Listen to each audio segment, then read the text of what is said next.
क्या होगा। अब सरकार किसी की भूमि का अधिग्रहण करने के लिए केवल मात्र 1 दिन का नोटिस देती है और उस भूमि को अधिग्रहण करने की पावर तहसीलदार तक को दे दी गई है। 1 दिन के नोटिस पे किसान की जमीन अधिग्रहण कर लेते हैं और फिर आपके खेत में अगर बिजली की मोटर है, कोई और दूसरा सामान है, तो उसको आप उठा नहीं सकते, आपको इजाजत नहीं।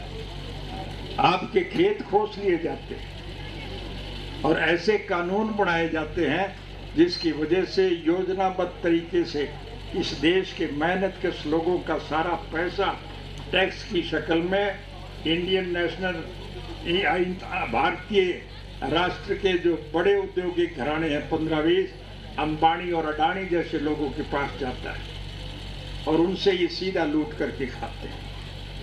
आज लुटेरों की सरकार है जो दोनों हाथों से इस प्रदेश की दौलत को लूट के खा रही है। 1978 में हिंदुस्तान की पार्लियामेंट के चुनाव हुए थे। मेरे पूज्य पिता स्वर्गीय चौधरी देवीलाल जी राजस्थान के झुंझुनू लोकसभा क्षेत्र में एक सभा को संबोधित कर रहे थे। संयोग से मैं भी साथ था और उस सभा में जब वो भ्रष्टाचार पर बोल रहे थे तो सभा में से एक बुजुर्ग ने खड़े होकर के कहा, चौधरी साहब अब तो भ्रष्टाचार में भी भ्रष्टाचार हो रहा है। चौधरी साहब समझे नहीं, उन्होंने दोहरा करके पूछा कैसे। तो उस बुजुर्ग ने बताया कि पहले पैसे दे करके काम तो करवा लेते थे, अब ये पैसे भी खा जाते हैं और काम भी नहीं करते। ये हालत आज देश की और उसी का परिणाम है कि हमारी सरकार जब 2005 में गई थी, हमने सरकार के खजाने में 2000 करोड़ रुपया नकद छोड़ा था और आज आपके हरियाणा प्रदेश की सरकार के ऊपर 2.5 लाख करोड़ का कर्जा है। कर्मचारियों को तनख्वाह देने के लिए हर महीने इनको कर्ज लेना पड़ता है। पुराने कर्जे का ब्याज अदा करने के लिए भी इन्हें कर्ज लेना पड़ता है।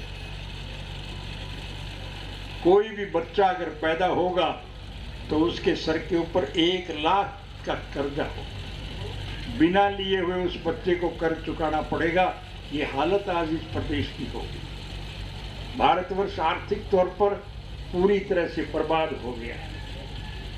अभी जैसा मेरे साथियों ने बताया, मैं जेल से रिहा होने के बाद सबसे पहले उन किसानों के पास गया जो पिछले 9 महीने से संघर्ष में जूझ रहे हैं, भूखे प्यासे गर्मी सर्दी की परवाह किए बगैर आज सड़कों पर डटे बैठे हैं। और मुझे ये देख करके बहुत प्रसन्नता हुई कि उस सम्मेलन में, उस धरने प्रदर्शन में आज 36 जात के लोग बैठे।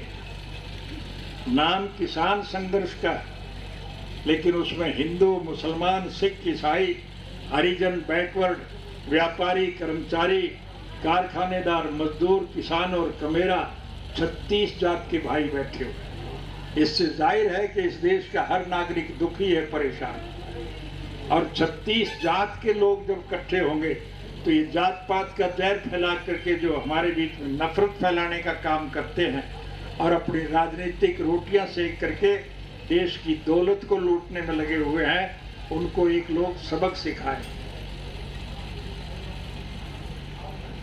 और इसके लिए जब भी चुनाव होंगे निश्चित रूप से समूचे भारतवर्ष पर राजनीतिक परिवर्तन आएगा।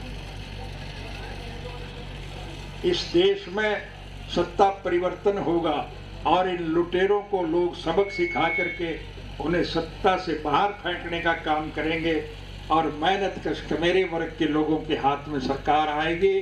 और जब सरकार आपकी होगी तो फिर मेरे कहने की जरूरत नहीं। अगर अतीत में हमने अच्छे काम किए हैं तो भविष्य में और ज्यादा अच्छे करने का काम है। हमारी सरकार बनने के बाद हमने सबसे पहला एक फैसला किया कि इस गलत नीति को बदल दिया जाए। हमारे शासनकाल में लोग सरकार के पास नहीं जाते थे, सरकार लोगों के पास जाती थी। मैं आपके एक गांव में गया था, एक आदमी की सारी मांगें पूरी करने का काम किया था। हम चाहते हैं कि समूचे भारतवर्ष में यही परंपरा का है। मुझे दुनिया के 152 मुल्कों में जाने का अवसर मिला है। सैर करने के लिए नहीं गया था, उन मुल्कों के हालात की जानकारी हासिल करने के लिए गया था। और मुझे ये देख करके बहुत प्रसन्नता होती है कि समूचे विश्व के स्तर पर भारतवर्ष एक ऐसा अग्रणी देश है जिसमें सभी जाति, धर्म और मजहब के मानने वाले लोग आपसी प्रेम, प्यार और भाईचारे से रह रहे हैं। हम अपने तीज, त्योहार, ईद और क्रिसमस सब मिलकर के मनाते हैं, हमारे में कोई भेदभाव नहीं। जिन लोगों ने जात पात का जहर फैला करके हमें बांटने का काम किया, उन लोगों को सबक सिखाने का वक्त आ गया है। आज भारतवर्ष में लगभग 70% हिंदू है और लगभग 30% मुसलमान है। भारतवर्ष की 542 लोकसभा की सीटें हैं और इन 542 सीटों में से भारतीय जनता पार्टी ने पिछले लोकसभा के चुनाव में एक भी मुसलमान को टिकट नहीं दी थी, एक सिंगल को। जात पात फैलाने का काम करते हैं, इसलिए इन लोगों को सबक सिखाने का वक्त आ गया है। मैं कोई लंबा चौड़ा भाषण देने आपके बीच में नहीं आया, भाषण सुनने का तो आपको निमंत्रण देने आया। भाषण सुनने के लिए तो आपको 25 सितंबर को स्वर्गीय चौधरी देवीलाल जी के पवित्र जन्म दिवस पर जींद में आना होगा। ज्यादा से ज्यादा साथियों को वहां जींद में लेकर के आए। हमने राष्ट्र के हर सूबे के अग्रणी नेता को, जो विपक्षी पार्टियों से ताल्लुक रखते हैं, उन्हें निमंत्रण दिया और लगभग वो सभी लोग आए। उनके भाषण सुनने का आपको अवसर मिलेगा। युवा पीढ़ी के लोगों को मैं इस बात के लिए बधाई दूंगा कि युवाओं ने देश के सम्मान और गौरव को बढ़ाया। ओलंपिक के ये जो गेम्स हुए थे, उनमें सबसे ज्यादा मेडल हरियाणा प्रदेश के जवान लेकर के आए। हमारी जब सरकार बनी थी, मुझे सरकार ने आदेश दिया था कि 15 अगस्त को राष्ट्रीय दिवस पर हम राष्ट्रीय ध्वज फहराने का आपको आदेश देते हैं। और रोहतक में मुझे राष्ट्रीय ध्वज फहराना था। मैं जब उस सभा में बैठा था तो नौजवान लड़के परेड कर रहे थे और मेरे सामने दीवार पे लिखा हुआ था, कौन बनेगा करोड़पति। मैंने अपने भाषण में, अपने संबोधन में कहा कि ये जो दीवार पे लिखा गया है ये तो गलत भी हो सकता है, लेकिन मैं वायदा करके जा रहा हूं कि सिडनी के ओलंपिक गेम्स में जो नौजवान गोल्ड मेडल लेकर के आएगा उसे 1 करोड़ रुपया नकद देंगे। जो चांदी का मेडल लेकर के आएगा उसको 50 लाख रुपया देंगे और जो कांस्य पदक लेकर के आएंगे उनको 25 लाख रुपया देंगे। संयोग से सिडनी में ओलंपिक गेम हो रहे थे और उस गेम्स में हरियाणा प्रदेश की एक महिला कांस्य पदक जीत करके आई थी। कर्णम मल्लेश्वरी उसका नाम था। आंध्र प्रदेश की बेटी थी और हरियाणा में ब्याही हुई थी। वो जब हवाई जहाज से हवाई अड्डे पे उतरी तो न सिर्फ हमने उसका स्वागत किया, बल्कि हमारे वायदे के मुताबिक उसी समय नकद 25 लाख रुपए उसको देने का काम। दूसरे लोगों ने भी बड़ी मदद की। वो महिला करोड़ों की मालिक बन गई थी। नई पीढ़ी के लोगों को उससे हौसला मिला था और उन्होंने सबसे ज्यादा मेहनत करने का काम किया। सुबह सवेरे हम सड़कों पर देखते हैं, नौजवान लड़के आपको दौड़ते हुए दिखाई देते हैं कि नहीं देते हैं। इसीलिए नई पीढ़ी के प्रयास से अब जो ओलंपिक गेम्स हुए थे उसमें सबसे ज्यादा मेडल हरियाणा प्रदेश के नौजवान लेकर के आए थे। मैं उन सबको बधाई देता हूं और नई पीढ़ी से उम्मीद रखता हूं कि वो उनके नक्शे कदम पर चल करके देश के गौरव और सम्मान को बढ़ाने का काम करेंगे। राज तो बदलते रहते हैं, लेकिन मिसाल जो कायम हो जाए वो नहीं बदला करती। इसलिए हम सबको मिलकर के संगठन को मजबूत बनाना है। मेरे से पूर्व साथियों ने खुल करके आपसे एक बात कही, मैं आपसे निवेदन करूंगा कि अगर राज बनाना चाहते हो तो संगठन को मजबूत बनाना पड़ेगा, और संगठन मजबूत बनाने के लिए सभी लोगों से आपको संपर्क स्थापित करना है।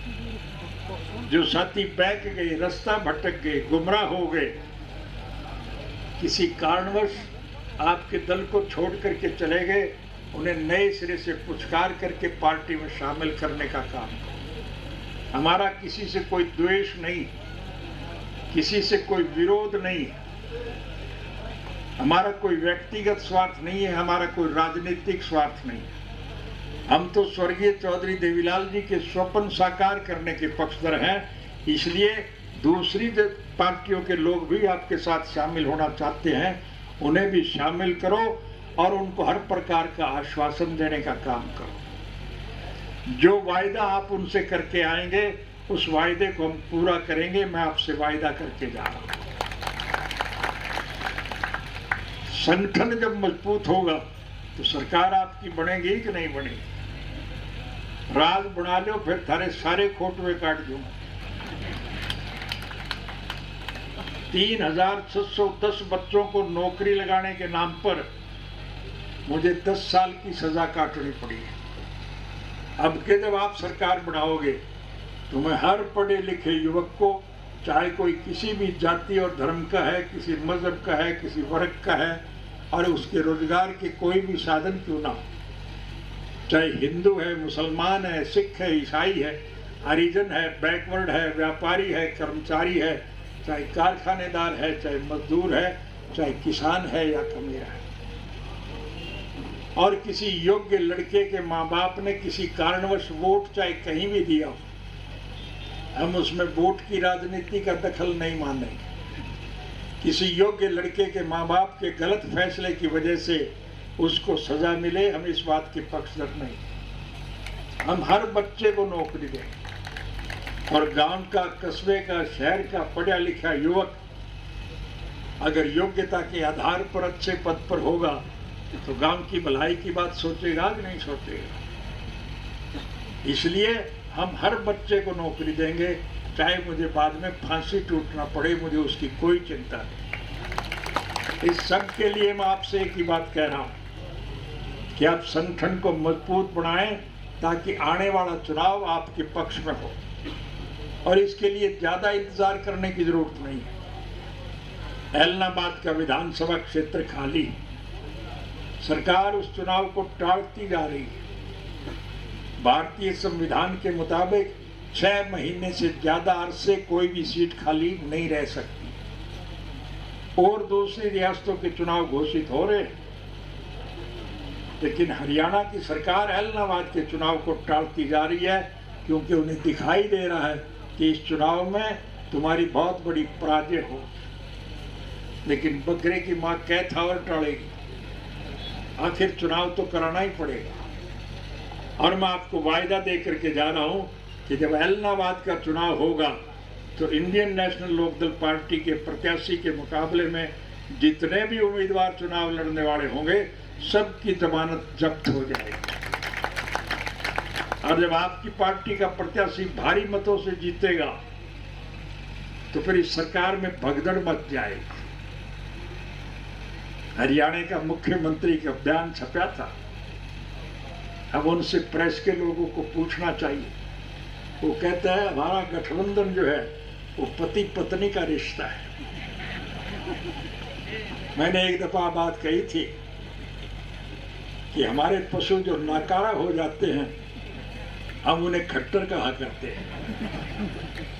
मुख्यमंत्री जी ने इसका बुरा मनाया था, लेकिन अब तो प्रमाणित हो रहा है। जिस किस्म के कारनामे ये करते जा रहे हैं, जिस किस्म के बयान ये देते जा रहे हैं, आज हरियाणा प्रदेश के लोग आंदोलन करें तो उनको पुलिस के द्वारा प्रताड़ित किया जा रहा है। करनाल में किसानों को निमंत्रण देकर के बुलाया था, क्या लोग जब उनसे मिलने गए तो उनकी बात तो मानी नहीं गई, उल्टा उनको गिरफ्तार कर लिया गया। ये बुला करके गिरफ्तार करते हैं। जगह जगह दफा 144 लगा करके, पुलिस के नाके लगा करके लोगों को रोका जा रहा है। और खुद की हालत ये है कि हरियाणा प्रदेश का मुख्यमंत्री करनाल में अपने विधानसभा क्षेत्र में 3 दफा आया और लोगों ने उसका हवाई जहाज, हेलीकॉप्टर उतरने नहीं दिया। आज हरियाणा के किसी वजीर को और किसी विधायक को उसके अपने क्षेत्र में जाने का अवसर नहीं मिलता है। गांव गांव में लोगों ने बोर्ड लगा रखे हैं कि आप हमारे गांव में नहीं आएंगे। उनकी हिम्मत नहीं पड़ रही, लोग उनको जाने नहीं दे रहे और इसलिए सरकार पुलिस के बल से हमें रोकने का प्रयास करती है। लेकिन मैं उन्हें ये याद दिलाना चाहता हूँ कि जनता जब अपने रूप पे आती है तो फिर किसी की रोकी नहीं रोकती है। आज सरकार चाहे कितना ही कुप्रबंध कर ले, लेकिन लोग अपनी बात को मनवा करके चैन से बैठे। और इसके लिए 36 जात के लोगों ने संकल्प लिया है कि सरकार का निश्चित रूप से हम पतन करने का काम करें। ऐलनाबाद का उपचुनाव जब आप भारी मतों से जीतोगे तो फिर इस सरकार में भगदड़ मच जाएगी। इनके चुने हुए विधायक इन्हें छोड़ करके भाग जाएंगे और जब सरकार अलपमत में होगी तो फिर मध्यावधि चुनाव निश्चित। आपको 4 साल इंतजार करने की जरूरत नहीं, चुनाव जल्द होंगे और चुनाव में फिर निश्चित रूप से आपकी सरकार बनेगी। और सरकार जब आपकी बनेगी तो मेरे कहने की आवश्यकता नहीं, अगर अतीत में हमने अच्छे काम किए हैं तो भविष्य में और ज़्यादा अच्छे काम करेंगे। हम स्वर्गीय चौधरी देवीलाल जी के स्वप्न को साकार करते हुए हर नागरिक को सारी सुविधाएं उपलब्ध कराने का काम करें। इसलिए आपको सबसे ज़्यादा लोगों को जोड़ने का काम करना है। लोग तैयार बैठे हैं। आज हर आदमी की ज़बान पर एक बात है कि आने वाला कल इंडियन नेशनल लोकदल पार्टी है। लोग ये बात कहते हैं कि नहीं कहते हैं? उर्दू का एक मुहावरा है, आवाज़ खलक नगाड़ा खुदा, कि जनता की जो आवाज़ होती है वो परमात्मा का नगाड़ा होता है। निश्चित रूप से लोगों की आवाज़ पूरी होगी और इंडियन नेशनल लोकदल पार्टी की सरकार न सिर्फ प्रदेश में बनेगी बल्कि हमारा अनुसरण करके समूचे भारतवर्ष में एक अच्छी सरकार का गठन होगा। और 36 जात के लोग जो हैं आपसी प्रेम प्यार और भाईचारे से मिलजुल करके लोगों के विकास के अच्छे काम करें। इस सब के लिए मैं आपको आज निमंत्रण देने आया हूँ। इस मौसम में अपने ज़रूरी कामों को छोड़ करके आप इतनी भारी संख्या में आए, इसके लिए मैं आपका आभार व्यक्त करता हूँ और इस उम्मीद के साथ आपसे विदाई चाहूँगा कि आपका सहयोग और समर्थन निरंतर हमें मिलेगा। आप संगठन को मजबूत बनाएंगे और संगठन के बलबूते पर आपकी सरकार बनेगी। आप सबका बहुत बहुत धन्यवाद।